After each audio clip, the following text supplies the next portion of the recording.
Frailty is a problem we all need to address.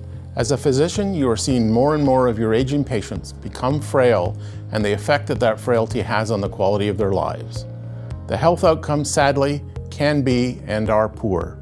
This isn't news, but let's face it, we need to address it because it's costly, it uses up valuable resources, it undermines efficiency in our hospitals, and it's only going to get worse unless we get ahead of this curve.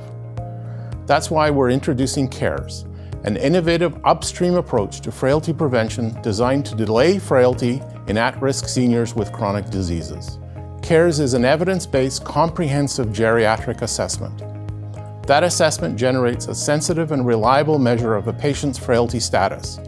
With it, you're able to accurately place patients on the Rockwood Clinical Frailty Scale with confidence. How do we deal with people who have many things wrong if the standard way that we've done things, which is to treat these things one at a time, if that not only doesn't work, it actually makes people worse off? So there's a couple things. One is a frailty index, and the other one is a geriatric assessment. Geriatric assessment is not a new concept. It has been around for some time now, and the benefit has been well documented. There's a test that you do standing up from a chair. There is a measurement of your memory. But we also do some other things which often don't get done quite as much. It is especially important when an older person becomes ill, for instance, because sometimes the functionality can change. And therefore, what we need to do is, through the comprehensive nature of this assessment, have a very good way to looking and measuring in terms of where people potentially may need a little bit more help. The frailty index is a way to understand how fit or frail someone is. So what we try to do with the frailty index is to provide a number, because that will help them anticipate the things that are likely to require attention.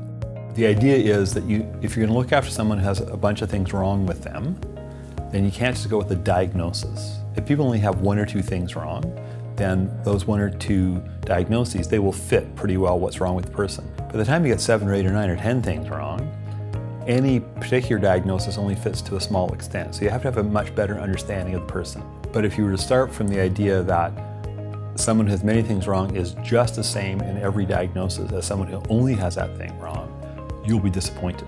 This tool actually gives you a frailty index score between 0 to 0.7, and 0.7 being near end of life, but 0 to 0.1 being quite well. We take the number of things someone has wrong, we have to divide that by the number of things that we counted. So the comprehensive geriatric assessment form, the one that we use, has about 70 items embedded in it.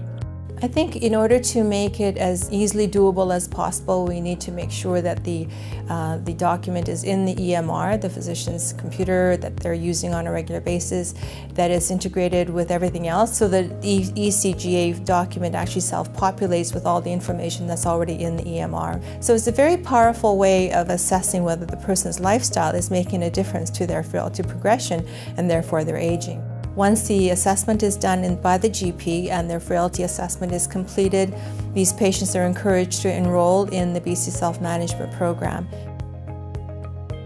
With so many people having chronic health conditions, you only access a health professional for a short period of time. So that's when we thought of the idea of having a peer supporter. These are coaches that have been trained to help people to monitor and manage their chronic conditions. In the Fraser Health region, we have close to 1,000 people who've been trained to either lead a self-management program that we've trained or participate in self-management programs. A peer coach is someone who, by telephone, connects with a participant on a weekly basis. Once a week for 30 minutes, the coach would telephone the participant. The goal of a peer coach and this process is to get the participant to learn how to self-manage their own conditions. You keep giving me encouragement, which I really need, because sometimes it's very hard to give yourself encouragement. There's a lot of resources available in the community that patients don't necessarily take up, but if they're asked by their family physician and a coach is calling them on a regular basis to enact that wellness plan, it helps with their motivation. And we know as well that there is a connection between brain function and body function. In general, when we talk about exercise program, for instance, what's good for the body is also good for the brain.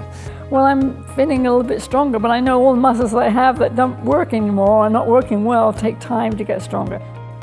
After watching this video, which outlines the details and support that it includes, I encourage you to join us in making CARES a program that will provide your patients with a better quality of life. It is possible to age well and avoid frailty.